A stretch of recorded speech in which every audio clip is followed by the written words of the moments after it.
செய்தியை பார்த்து வருகிறோம். கனமழையால் சேலம் பேருந்து நிலையத்தில் மழைநீர் தேங்கி இருப்பதால் பயணிகள் அவதிக்குள்ளாகி இருக்கக்கூடிய அந்த அண்மை செய்தியை பார்த்து வருகிறோம். கனமழை கொட்டி தீர்க்கும் போதெல்லாம் பேருந்து நிலையத்திற்குள் நீர் தேங்குவதாக பொதுமக்கள் குற்றச்சாட்டை முன்வைக்கிறார்கள். மாநகராட்சி நிர்வாகம் மழைநீர் தேங்காத வண்ணம் கால்வாய்களை அமைக்க பொதுமக்கள் தரப்பில் கோரிக்கையும் விடுக்கப்படுகிறது. கனமழையால் சேலம் புதிய பேருந்து நிலையத்தில் மழைநீர் தேங்கியுள்ளதால் பயணிகள் கடும் அவதியடைந்திருக்கிறார்கள். பயணிகள் பேருந்தில் ஏறுவதற்கும் பேருந்து நிலையத்தில் இருந்து வெளியே செல்வதற்கும் மிகவும் சிரமம் ஏற்பட்டிருக்கிறது. கனமழை கொட்டி தீர்க்கும் போதெல்லாம் மழைநீர் தேங்குவதாக பயணிகள் குற்றச்சாட்டை முன்வைக்கிறார்கள். விவரங்களை செய்தியாளர் வினோத் வழங்க கேட்கலாம். வினோத், வணக்கம். ஒவ்வொரு முறை கனமழை பெய்யும் போதும் இதே நிலைதான் நீடிக்கிறது என்ற குற்றச்சாட்டு எழுந்திருக்கக்கூடிய நிலையில மாநகராட்சி நிர்வாகம் சார்பில் என்ன மாதிரியான நடவடிக்கைகள் எடுக்கப்படுது? முழு விவரம் என்ன? சேலம் மாநகர் பகுதியில் இன்றைய தினம் திடீரென மழை கொட்டி தீர்த்தது. குறிப்பாக மாலை 6 மணிக்கு தொடங்கிய மழையானது 7 மணி வரை கனமழையாக கொட்டி தீர்த்தது. இதன் காரணமாக சேலம் மாநகரம் பல்வேறு பகுதிகளில் தாழ்வான இடங்களில் வந்து மழைநீர் வெள்ளம் போல் பெருக்கெடுத்து தொடங்கியிருக்கிறது. இது மட்டுமல்லாமல் இந்த பேருந்து நிலையம் அமைக்கக்கூடிய புதிய பேருந்து நிலையம் மற்றும் பள்ளப்பட்டி ஆகிய பகுதிகளில் மழையின் அளவு சற்று அதிகமாக காணப்பட்டது.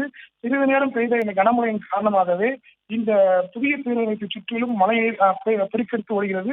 குறிப்பாக பேருந்துகள் இருக்கக்கூடிய பகுதிகளில் அதிகப்படியான மழைநீர் தேங்கியிருப்பதால் அங்க பேருந்தில் இருந்து செல்லக்கூடிய பயணிகளும் பேருந்து நிலையத்துக்கு உள்ளே செல்லக்கூடிய பயணிகளும் பெரும் சிரமத்திற்கு உள்ளாகி இருக்கிறார்கள்.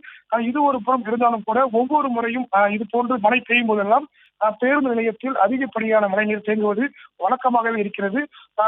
ஒவ்வொரு முறையும் மழைநீர் தேங்குவதை மாநகராட்சி அதிகாரிகள் கண்டு கொள்ளவில்லை என பேருந்து பயணிகள் வந்து குற்றச்சாட்டுகிறார்கள். இது மட்டும் அல்லாமல் மழை விட்ட பின்பு கூட அங்க வந்து ராட்சத மோட்டார்களை வைத்து மழைநீரை வந்து வெளியேற்றலாம், அந்த வசதியும் சேலம் மாநகராட்சியில் இருக்கிறது.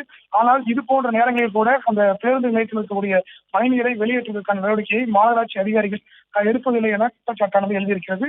தற்போது இந்த மழைநீரானது தொடர்ந்து அந்த பகுதியில் தேங்கி இருப்பதால் அந்த பேருந்து நிலையத்தில் செல்லக்கூடிய பயணிகள் அந்த மழைநீரிலே இறங்கி செல்லக்கூடிய நிலையை ஏற்பட்டிருக்கிறது. குறிப்பாக என்ன சொல்ல வேண்டும் என்றால், அந்த பேருந்து நிலையத்தில் இருக்கக்கூடிய அந்த சாக்கடை கழிவுகளும் இந்த மழைநீரில் கலந்திருப்பதால் தொற்று நோய்கள் பரவும் அபாயமும் ஏற்பட்டிருக்கிறது. அதாவது நாள் ஒன்றுக்கு 500க்கும் மேற்பட்ட பேருந்துகள் சேலம் மாநகர அந்த மத்திய பேருந்து நிலையத்திலிருந்து பல்வேறு மாவட்டங்களுக்கு இயக்கப்படுகிறது.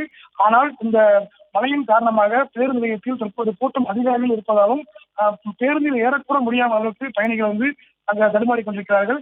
அது மட்டுமல்லாமல் பேருந்து நிலையத்துக்குள் சென்ற இருசக்கர வாகனங்களும் பழுதாகி இருக்கிறது.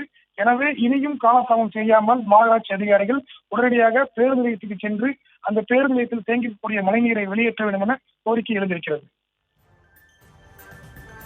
முழு விவரங்களுக்கு நன்றி வினோத்.